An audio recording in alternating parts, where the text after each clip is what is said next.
Cowboy hadn't held a woman's hand in 25 years. Her touch broke him. Her hand was small. That's what I remember first. Not what she said, not the lamplight, not the wind coming under the door the way it did all night at Delia's place. Just the size of her hand on top of mine. Small and dry and warm, and she set it there without asking, without making a thing of it, and I had to look away at the wall because something happened in my chest that I was not prepared for. 25 years. I'm not proud of the counting. Man shouldn't keep a tally on something like that. But I knew the number the same way I knew my own boot size or the elevation of the pass above Kerrigan Creek. It was just a fact about my life.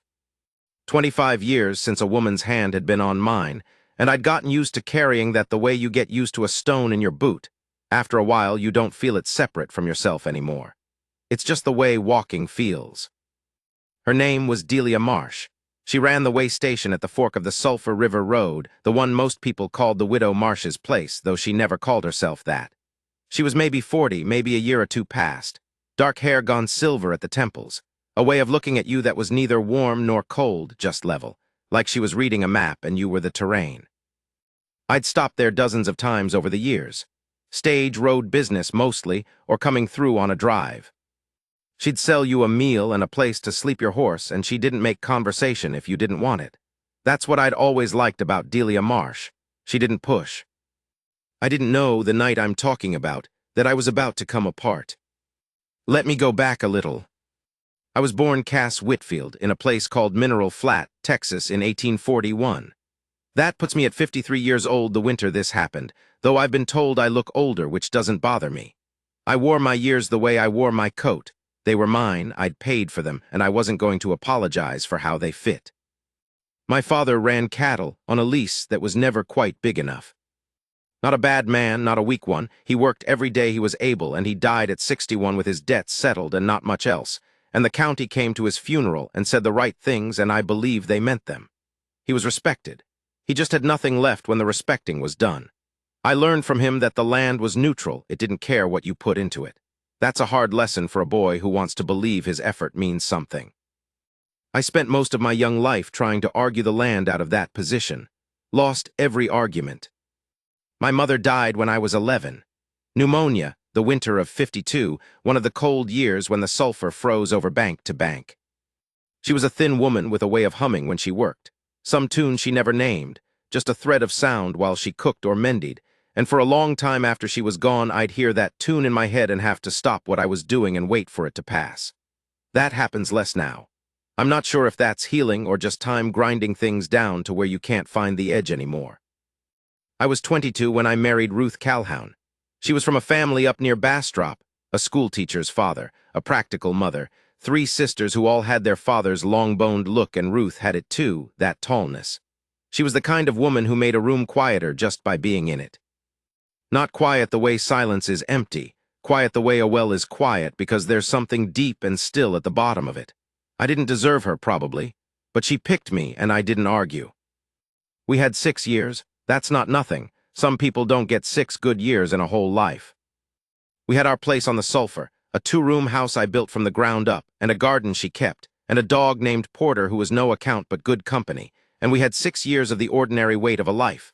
The tight seasons and the good ones, the arguments about small things, the way she'd put cold feet on me under the blankets in the night and I'd complain and she'd laugh, and then it would be quiet again. Ordinary. Ordinary is the word. I've come to understand that ordinary is everything. 6 years and 2 children, Clara and the boy we called Sam after my Uncle Samuel who'd come over from Tennessee and died fighting Comanche when I was 4, a man I never knew except through my father's telling. Clara was 4 when it happened. Sam was 18 months. The fever came through in the summer of 1869 and took them, Ruth and Sam both, inside a week. Clara survived. I don't know why Clara survived and Sam didn't. I spent a long time asking that question, and I've come to think it's a question with no useful answer. The fever was indifferent. It took what it took and left what it left, and making sense of the selection is a thing that will drive a man out of his mind if he lets it.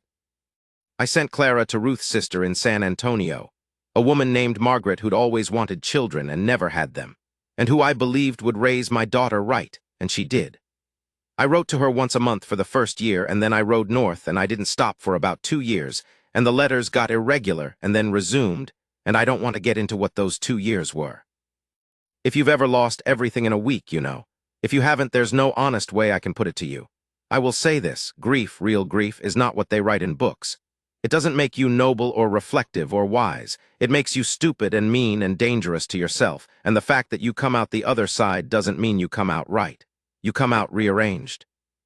And sometimes the new arrangement can hold up a life without the old ones, and sometimes it can't, and you spend a long time finding out which one you got. What I got was functional. I came out able to work, able to plan, able to make decisions and follow through and carry my end. What I did not come out with was any real ability to let another person close. Not close enough to matter. I didn't plan it that way. It's not that I decided to keep people out. It's that the way back in, whatever that door was, had gotten stuck, and after a while I stopped trying it. I drifted for years. Cards, some cattle work, a stretch down in the territories where I don't want to go into specifics. I was good at cards because I didn't care if I lost, and a man who doesn't care is dangerous at a table. Not unbeatable, dangerous. I made money. I spent it on nothing that lasted, made more. Didn't put down roots because roots felt like a dare and I'd seen what happened to dares. The thing about drifting is that it's genuinely fine for a while. There's a kind of freedom in it that is real and not just a story you tell yourself. Every morning you wake up with your obligations only to yourself. No one's counting on you. No one's watching the horizon for you. You can be whoever the room requires, and in the next room be someone different, and it costs you nothing because you're not invested in either version. The thing about drifting is that it stops being fine at some point you don't notice until afterward. I settled when I was about 32. Came back to the sulfur, bought a section off a man named Garrett who was heading to California and needed cash quick. 160 acres, a creek that ran year-round, good grass 6 months, and rocky for the other 6. No house on it. Garrett had been running it as pasture from another property, and there was just a shed and a stone corral. I built the house myself over a winter. 1 room first, then added the back room in the spring. Nothing fancy. Solid. I ran a small herd, hired 2 men at gather, did the rest myself. Sent Clara money every spring, regular as the grass, that habit. She wrote back. Good letters, careful letters, and as she got older the letters got longer and she put more of herself in them. She had her mother's way with words, which cut me every time I noticed it, and I noticed it every time. She married a man named Hector Reyes when she was 21, which put me at 46, and I went down to San Antonio for the wedding. Good man, Hector, big and steady, and he looked at Clara the way a man should look at a woman he's committing to, which is like she's both the question and the answer. I liked him immediately, and I distrusted my liking because I'd been wrong about men before. But I've never been wrong about Hector. He's the kind of man who shows up, which is the whole of it, isn't it? The world is split between men who show up and men who don't. They had 3 children. I'd met them twice. Once when the oldest was a baby, and once when Clara brought them through on their way to see Hector's family in Laredo, and I'd fed them and showed them the horses, and the boy, Miguel, who was 8, had asked me 100 questions about cattle, and I'd answered every one because I liked the seriousness of his asking. Women came and went over the years. A few widows. A schoolteacher in Crockett once who I think genuinely liked me and who I liked back. Her name was Alina and she had freckles across her nose and she was sharp and funny and not pretty in the usual way, which I found more interesting than pretty. I let it come close enough to scare me. You can feel it when something is getting inside the fence. There's a kind of alertness. And then I put the length of a county between myself and Alina, and I told myself it was better that way. She was too young anyway. She deserved a man who had more life left to give her. I had reasons. I always had reasons. The reasons were good reasons. I still believe they were good reasons. I also believe they were the same reason said different ways, which was, I was afraid. Not afraid of her exactly, afraid of the sequence of events, because I knew by then something about myself that I had never wanted to know, which was that I was not a man who could survive losing twice. The first time had made me someone I didn't entirely recognize. A second time would finish the job, and so the only protection was to never let it start. That logic held for 20-some years. I am not sure, looking back, whether it was wisdom or cowardice, or whether there's a meaningful difference between the two when a man is running. By the fall of '94, I was 53 years old. I had 83 head of cattle and a house that hadn't had a woman in it long enough to notice. I was fine. That was the word I used when Clara wrote asking. Fine, I'd write back, keeping busy. Cattle are good. Hope Hector and the children are well. Fine. The trouble started in August with the water. Dry summer, driest in the county in 15 years, old Tomás Ruiz told me, and Tomás was 70-something and had lived his whole life on the sulfur, so I took him at his word. My creek dropped to a trickle by July. By August it was mud and stones. I had 83 head of cattle and they needed water, and the nearest reliable source was the Dunbar tank, which sat on Roy Dunbar's land, and that was a problem. Roy Dunbar and I had history, not the shooting kind, the worse kind, the kind that festers clean and quiet.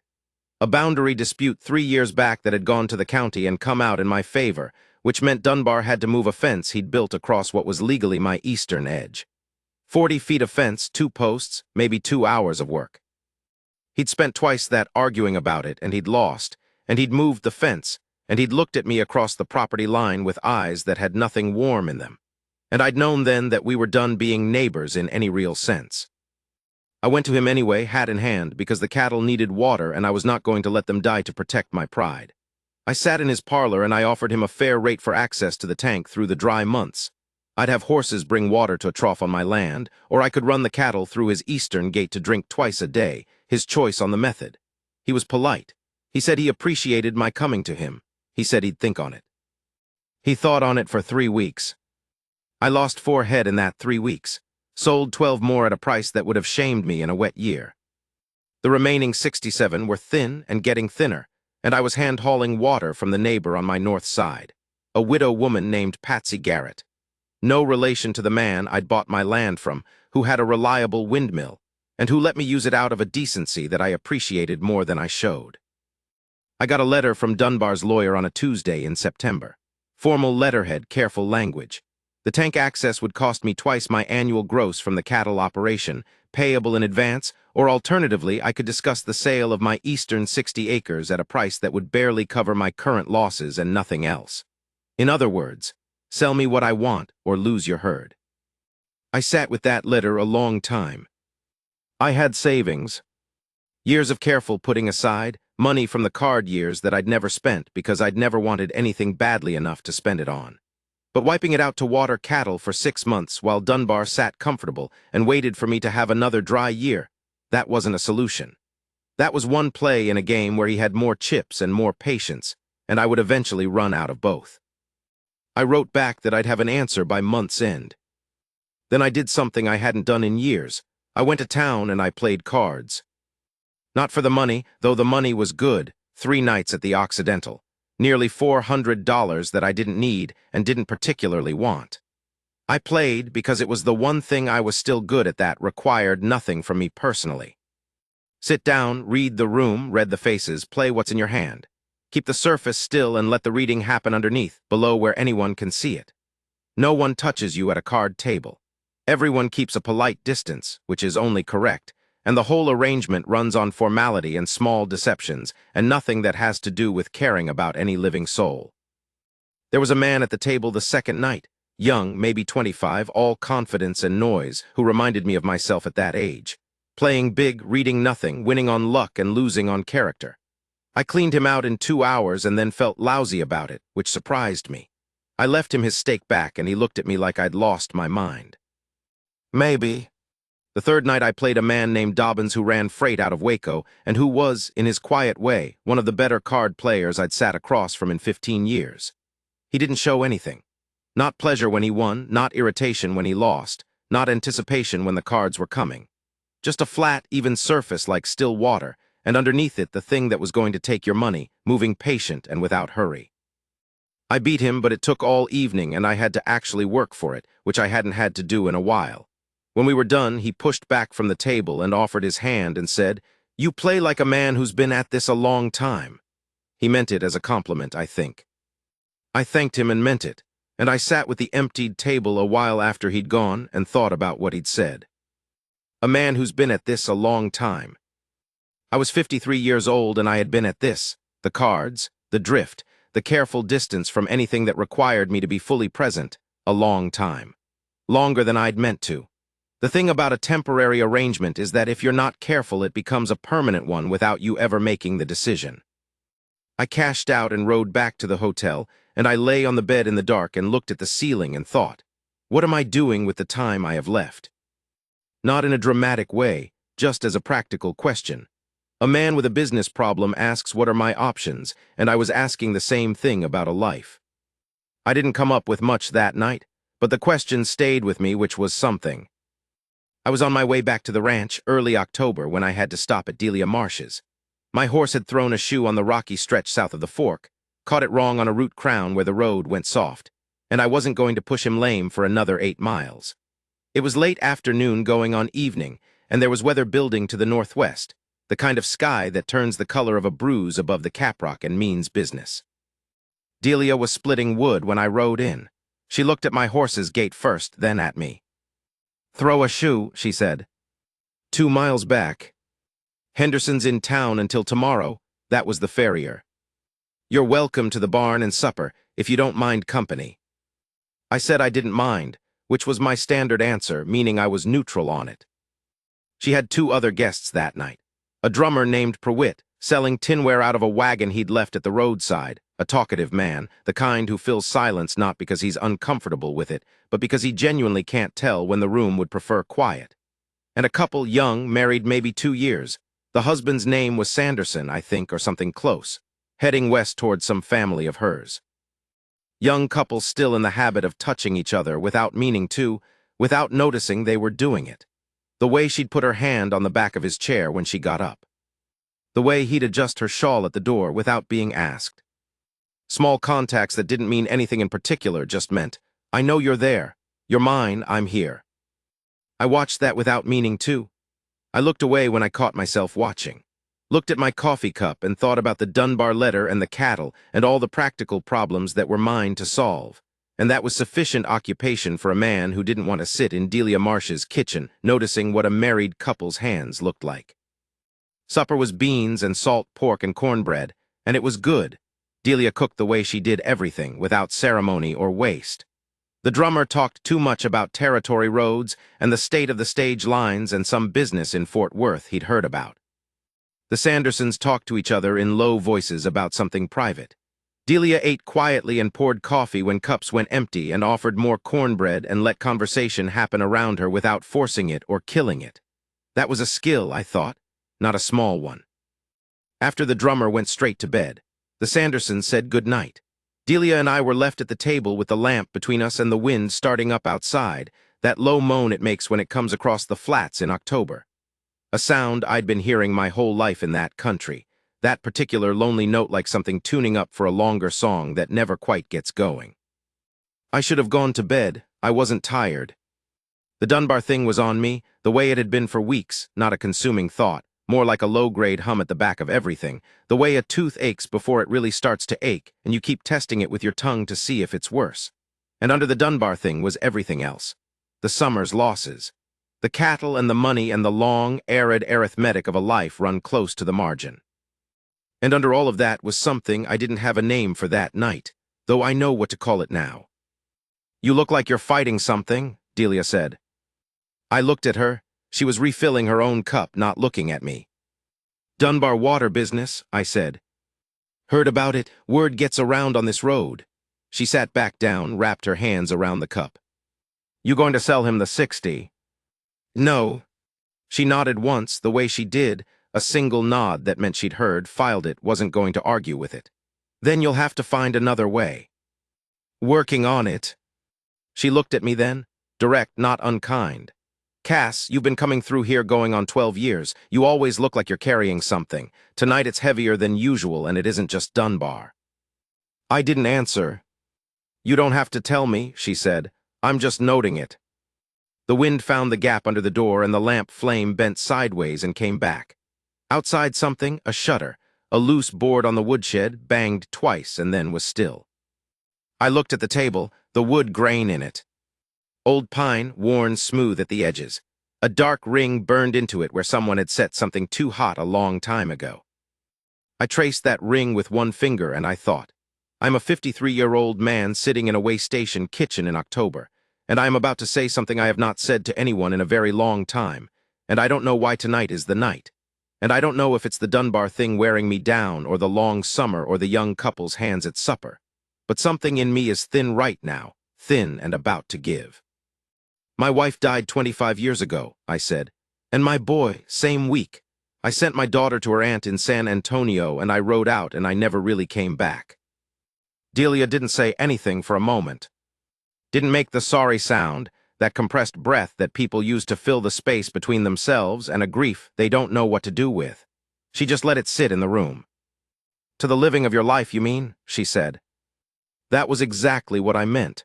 I hadn't known exactly what I meant until she said it back to me. "Yeah," I said. She looked at her coffee. Her fingers moved on the cup, not anxious, just thinking with her hands the way some people do. "Oscar's been gone 8 years," she said. "My husband, he wasn't much, honestly, drank more than he should have and was terrible with the accounts, and sometimes he'd go mean when he drank, nothing physical, just sharp and closed off. But he was mine, and I was used to him, and when he was gone there was just," as she made a small gesture with one hand. Opened it, turned it palm up, emptied it. "A kind of quiet that doesn't rest you." "Yeah," I said, same word. I couldn't find a better one. "I don't know that it gets better," she said. "I think you get to where you can carry it and still work, still function. That's probably what happened to you." "Probably. Except," she said, "you're still carrying it like it just happened. I don't mean that unkindly. I notice it, is all. The way you sit in a room like you're waiting for something to go wrong." I was looking at the table still, watching my own hands, the rough knuckles, the old scar across the right index finger from a fence wire when I was 20. Details a man looks at when he doesn't want to be looked at. "I think I stopped knowing how to do it," I said. "Being with a person, I think I let that go and I couldn't find my way back to it. It's like a language you don't practice for 20 years, you remember you knew it once. The words are there somewhere, but the moving parts of it, the real time of it, the back and forth, it's gone." She reached across the table, and she put her hand on mine. Just like that, no warning, no announcement. Her hand, small and dry and warm, laid across the back of my hand on the table, and she didn't say anything, and she didn't make it into a moment. She just put it there. I looked at the wall. I was not going to be a man who wept at a woman's kitchen table at 53 years old. I was going to look at the wall and breathe and hold it, the way I had held things for 25 years, the way I had gotten very good at holding things. I held it. She didn't move her hand. The lamp burned. The wind did what October wind does in that country. Somewhere down the hall the drummer was snoring, and I was almost grateful for the sound of it, the ordinary alive sound of another person sleeping. "It's all right to be tired," she said, quiet. "You've been at it a long time." And that was what did it. Not a crack, not anything with drama in it. Just a thing inside me that had been clenched for 25 years, releasing one fraction, the way a fist will open partway when a man is almost asleep, not all the way, just enough. One fraction. I turned my hand over under hers. And she let me hold it. "I have to go further back now. There's something I need to tell you. When I was 18, I played cards in a place down in Gonzales County. Rough establishment, oil lamps, the particular smell of a room where men have been drinking since midday. I was still at the stage of thinking confidence was the same as skill, which is a stage that costs a man more than he expects. There was an old-timer at that table named Aubrey Cole. 60 or so, hands that moved so slowly, and surely you watched them just for the watching. He cleaned me out twice in one evening, and after the second time he bought me a drink, which I thought was pity. He said, "Boy, you play like a man who thinks it matters whether he wins." I said it did matter. "Sure it does," he said. "But that's not what I said. You play like it matters to you personally, like losing means something about you specifically." He looked at his drink. "Man who doesn't care will beat you every time, because he's not fighting himself at the same time he's fighting you." I thought about that for most of my life. I thought he meant care less, stop investing, keep yourself out of it. And I ran with that reading for 30 years, care less, give less, stay light enough to leave at any time. It served me fine. I never got cleaned out again. Sitting at Delia's table with her hand in mine, I thought about Aubrey Cole, and I thought I had it wrong. He didn't mean care less. He meant stop fighting yourself while you're trying to be present in the room. He meant the problem wasn't the caring, the problem was I was taking on 2 opponents at once. Everything in front of me and everything in my own head. And the second one would wear a man out before the first one had a chance to show what it was. I'd been fighting myself for 25 years. I was tired. In the morning it was cold and clear. The weather that had threatened from the northwest had gone somewhere else or come and gone while I slept, which I did eventually, once Delia had gone to bed and I'd laid down in the side room she kept for travelers. Good sleep, different quality than I'd had in months, the kind where you don't remember going under. The drummer left before light. I heard his wagon creak out of the yard. The Sandersons were up at first light, fed by 6, gone by 7. The young wife embracing Delia at the door the way women will after a single shared night, something between strangers who have briefly been something else. Henderson, the farrier, came around mid-morning, a small, weather-beaten man who worked fast and didn't overcharge. He shod my horse in 40 minutes. I paid him fair, and I had no reason left to stay. Delia was at the woodpile again when I brought my horse out. She had a maul and a wedge, and she was working a section of red oak that had been resisting.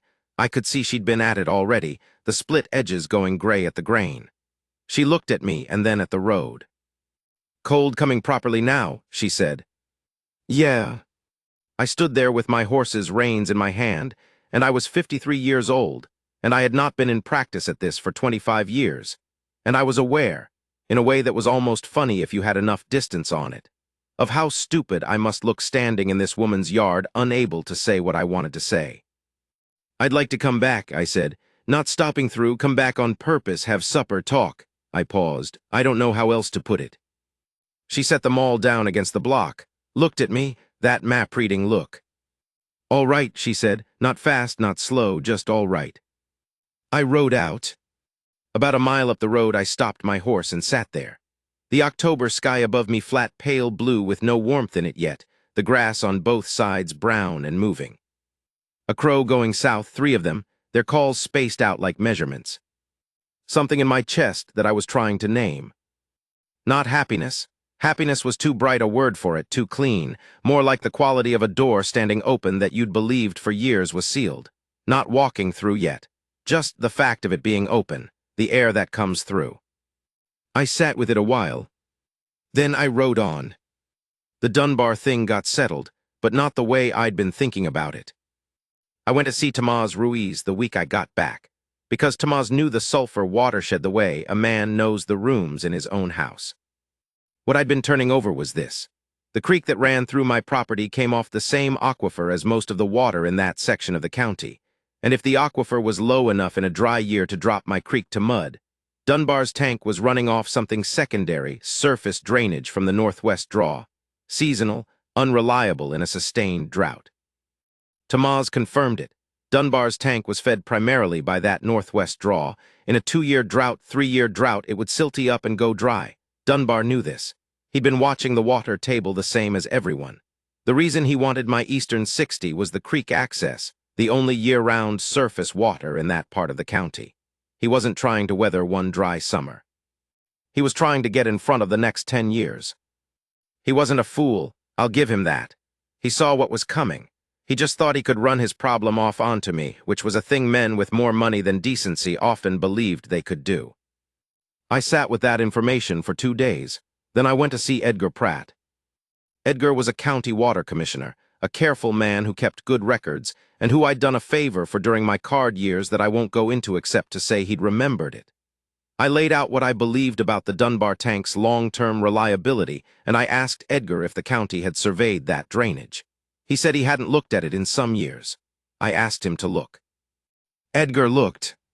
What he found, and put in writing, was that the northwest draw feeding Dunbar's tank was a seasonal waterway with no reliable subterranean connection to the main aquifer, and could not be represented as a year-round water source for purposes of property valuation or negotiation. Dunbar dropped his claim by the end of the month. I didn't celebrate. He was a hard and mean man, but he was also a man looking at dry land and a water problem he couldn't solve, and I understood something about that. I sent him a letter that said, "If you want to discuss fair water-sharing terms for dry months, my offer still stands." He never replied. That was his right. I could live with it. What I couldn't live with was doing nothing, and I hadn't done nothing. I'd found the angle. I'd moved the pieces. I'd kept what was mine. It felt, when it was over, less like victory than like a load set down, which was sufficient, which was enough. The month between when I rode away from Delia's in October and when I went back in November was the longest month I could remember in years. Not in a bad way. More like the feeling of waiting for something that you know is real and coming, and the waiting itself has a quality to it that is different from ordinary time. I worked. Fed the cattle, the usual fall work, mending and winterizing, and the 100 small tasks a man does alone when the weather is turning. I did the work, and I thought about Delia Marsh. Not obsessively. Not the way a young man thinks about a young woman, that hot, restless, ruinous kind of thinking. More deliberate than that. More like considering, turning a thing over in your hands and looking at all the sides of it. What I kept coming back to was this. She had not needed anything from me that October night. She hadn't been lonely and reaching for warmth. She hadn't been playing a part. She hadn't wanted anything I couldn't give. She just looked at a man who was carrying something heavy, and she'd put her hand on his and held it, and it was as simple as that and as large as that. She did it because she thought it was the right thing to do in that moment. A woman who acts on what she actually thinks is right, without consulting whether it will be well received, that is not a common thing. In my experience, anyway. I thought about that for a month.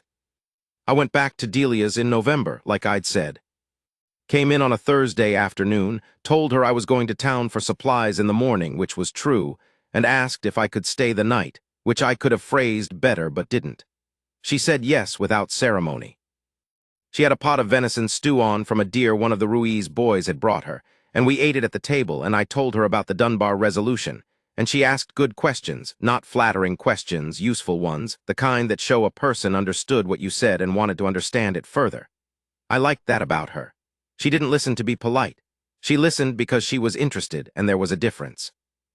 We talked until late.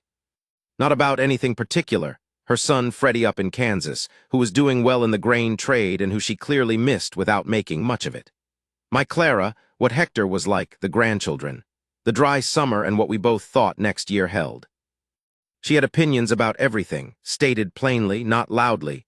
She wasn't a loud woman, and she was right about most things, and when she was wrong she said so when I pointed it out, which was a quality I respected enormously and did not find often. I came back in December, twice. By January we had a kind of arrangement, not talked about directly because neither of us was the type. I'd come Thursday or Friday when I was headed to town, and sometimes I'd stay one night and sometimes two, and we'd sit at that table with the oil lamp and talk about whatever was in front of us. Her books, she kept the station accounts herself, and she was meticulous about them, a pleasure to watch, the same column going clean for pages. My herd the winter feeding what I thought the spring would bring. Big things sometimes, what we'd wanted when we were young. What we believed now about the things we'd wanted. She was not easy. I want to be clear about that. Delia Marsh was not a woman who smoothed herself down to make a man comfortable. She had opinions and she stated them. She had a short patience for self-pity, which I found out the hard way one evening in February when I was going on too long about the Dunbar business, and she said flat, "Cass, you won. What is it you're still holding on to?" And she wasn't unkind about it, she just didn't let things run past their time. She told me that same February that I had a way of going absent in the middle of a conversation. Not rude, not obvious. Just a lamp turned down, like I was there and then I was somewhere else inside my own head and the room had lost me. She said it direct, no edge on it. Just, I noticed this. I sat with that for a few days, and I knew she was right. I developed the habit years back, going absent when things got close. When conversations started moving toward something that required me to be present in a way I wasn't comfortable with. It was protection. I didn't know I was doing it. I'd done it so long it felt like the natural weather of a conversation to me, just the way things tapered off. I tried to do it less. She noticed. She didn't make a fuss about noticing. She just looked at me differently, the way you look at something that has changed, and you're confirming the change is real. And that look was worth more to me than most things I'd been told in 25 years. Spring came in with rain. Real rain, not the teasing kind that hits the dust and is gone, but 4 days of Gulf weather sitting over the county and soaking in deep. The creek coming up first to a trickle and then to running full and cold and clean. I stood in my yard the morning after it cleared, the light coming through and everything smelling of wet earth and new grass, and I put my hand down to the ground and felt it, actually dark and heavy and damp, the way good ground is supposed to feel. Mine, still mine. I'd kept it. That mattered to me in a way it hadn't mattered in years. Not just the practical fact of keeping the property, I'd have worked to keep it regardless, that was just stubbornness. But the feeling behind it, this is worth keeping. This is worth the trouble. Something about the winter, about Delia, about a door that had opened and the air coming through it, had made the ranch feel like a thing I was living in rather than just a thing I was maintaining. I noticed the difference. I didn't say much about it, but I noticed. In April, I was up in the north pasture mending fence. A section had gone down under winter ice.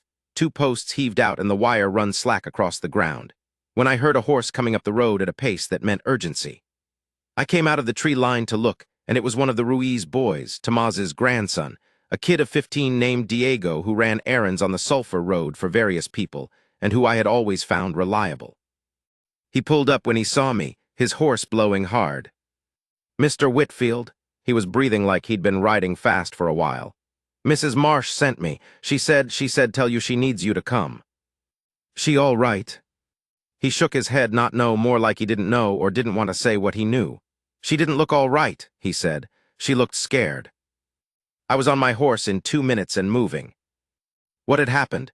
Delia had a hired hand through the winter named Cole Reamer. I'd met him twice, brief encounters both, and I had not liked him either time without being able to say exactly why. He was a big man, maybe 40, with a way of looking at a room like he was assessing it rather than being in it. Dull-eyed in the way some men are dull-eyed, not stupid, just flattened somehow, like whatever used to move behind their eyes had stopped moving. He'd been helping himself to the cash box since November. Small amounts, $5 here, $8 there, the kind of small that doesn't show up clearly in an account unless you're meticulous, and Delia was meticulous. She'd found the shortfall in March. She'd been watching since, building the record because she wanted the numbers solid before she said anything. That morning she'd confronted him. She'd laid the books on the table and shown him the columns and told him she knew exactly what he'd taken, and she wanted it back, and she wanted him gone by noon. He shoved her against the wall hard enough to leave her shoulder bruised. Told her she couldn't prove a thing. Told her she was a woman alone and the station was half his by now anyway, and she'd better start thinking about what she needed him for. Then he'd ridden off, his gear still in the bunkhouse, his horse still in the barn. She didn't think he'd gone far. She'd sent Diego for me before the dust settled behind Reamer's horse. I found her at the kitchen table when I came in, both hands around a coffee cup, and she was holding herself still the way people hold themselves still when they're scared and won't show it. Pale in a way that had nothing to do with sickness. Her hands on that cup with a grip that was tighter than a coffee cup needed. I sat down across from her. "Tell me what happened," I said. She told me, straight, no drama. She was a woman who could report a thing accurately even when the thing had frightened her, and she did. "He push you hard," I said. "Shoulder," she said. "I'll have a bruise." "Let me see." She hesitated. Then she pushed her collar aside and I looked, purple and red already coming up the shape of a hand. I looked at it and then I looked at her face. "He'll come back," I said. "I know. You want me to go find him now, or stay here until he comes to you?" She looked at me for a moment, that level look, reading the terrain. And then something in her face shifted. Not cracking, not falling apart, more like a decision being confirmed. Something she'd been deciding for a while without quite deciding it. "Stay," she said. I nodded. I unsaddled my horse and put him in the barn, and I came back, and I found the woodpile, and I split wood for an hour. Partly because the stack was low. Partly because I needed something to do with my hands and my head while I waited, and the mall and the block were sufficient occupation. Reamer came back at late afternoon. He'd been drinking, I could tell from the way he sat the horse, that slight looseness in the hips, the head a degree too upright. Drunk enough to have gotten his nerve back. He came in slow and stopped when he saw me on the porch. "Who are you?" he said. "Cass Whitfield. I run the place up past the fork." He looked at the house, at me doing a calculation. I could see the math happening behind his eyes, assessing whether I was a threat, whether he could go around me, whether there was an angle that worked. "This is between me and Delia," he said. "It was," I said. "It isn't anymore." He got off his horse. He was bigger than me by 20 pounds and a decade younger, and he'd been drinking since midday, and all of that made him stupid, which was fine with me. He came toward the porch with his hand drifting toward his belt, and I let him come to the bottom step, and then I hit him once, open palm to the side of his head, hard enough to sit him down in the dirt. He sat there for a moment getting his bearings. I stood over him and I was quiet about it, and I told him. I was going to help him collect his gear and put it on his horse, and he was going to ride north and not come back. And if he came back, I'd walk him to the sheriff myself. And Delia had books showing every cent he'd taken and a bruise on her shoulder that any doctor in the county could describe for a judge.